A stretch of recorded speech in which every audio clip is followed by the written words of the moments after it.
Hello everyone, welcome to my channel. I am Neha. आज करेंगे हम क्लास 12 बिजनेस स्टडीज़ एंड आज का हमारा टॉपिक है टेक्निक्स ऑफ मैनेजेरियल कंट्रोल और उसमें टेक्निक हम पढ़ने वाले हैं आज ratio analysis.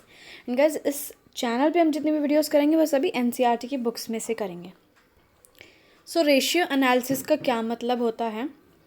It refers to analysis of financial statements through computation of ratios।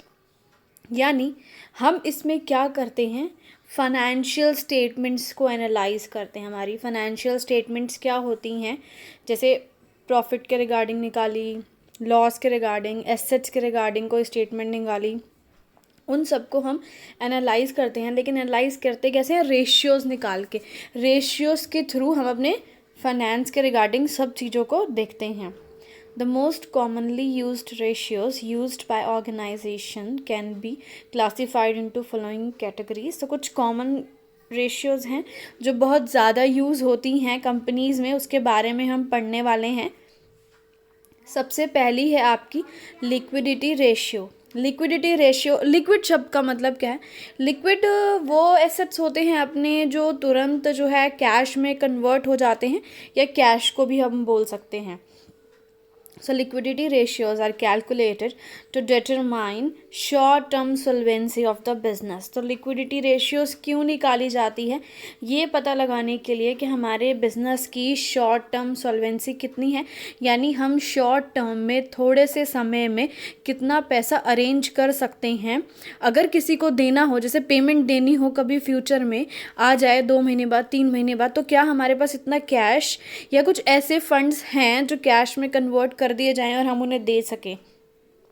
आगे देखो क्या लिखा है, analysis of current position of the liquid funds. और क्या इसमें हम एनालाइज करते हैं कि अभी हमारी पोजीशन क्या है लिक्विड फंड्स की, अपने पास कितने लिक्विड फंड्स हैं, वो फंड्स जो कि हम तुरंत कैश में कन्वर्ट कर सकते हैं। इससे क्या पता लगेगा?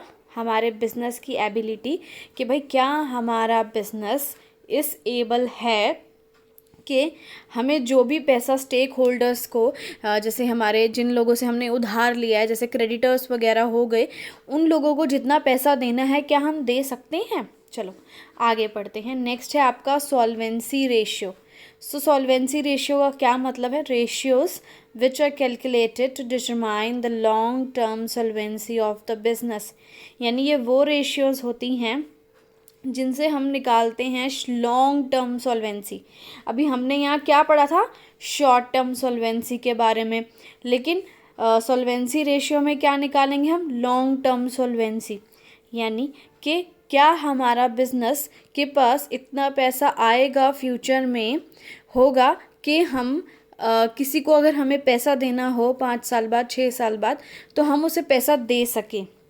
ठीक है। Thus these ratios determine the ability of business to service its indebtedness. यानी क्या हमारा बिजनेस इस काबिल है कि हमारे जो डेट्स हैं, हमारे जैसे हमने अगर किसी से लोन लिया है तो हम उसको फ्यूचर में दे सकें। आगे पढ़ते हैं। नेक्स्ट है प्रॉफिटेबिलिटी रेशियोज। सो ये रेशियोज क्या होती हैं? These ratios are calculated to analyse the profitability position of the business. यानी हमारा बिजनेस जो है ठीक ठाक प्रॉफिट अर्न कर रहा है, नहीं कर रहा है, वो चीज़ इनसे निकाली जाती है। Such ratios involve analysis of profit in relation to sales of funds or capital employed। यानी ये क्या चीज़ एनालाइज करते हैं ये रेशियोज, कि हम प्रॉफिट कमा रहे हैं क्या, मतलब हमारी जो सेल्स हो रही है उसके मुकाबले ठीक ठीक प्रॉफिट कमा रहे हैं, या फिर हमने जो फंड्स या कैपिटल पैसा अपने कंपनी में लगाया है उस पैसे के मुकाबले क्या हमें कुछ कमाई भी हो रही है। नेक्स्ट है और लास्ट है आपका टर्नओवर रेशियोज। सो टर्नओवर रेशियोज क्या होती हैं? These are calculated to determine the efficiency of operations based on effective utilization of resources। यानी इसमें हम देखते हैं कि क्या हम अपना बेस्ट से बेस्ट यूज़ कर रहे हैं रिसोर्सेज का।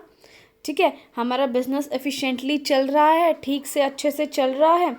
अगर ये रेशियो ज़्यादा होती है, बहुत बढ़ती है, तो इसका मतलब है हम अपने रिसोर्सेज का बहुत बेहतरीन यूज़ कर रहे हैं।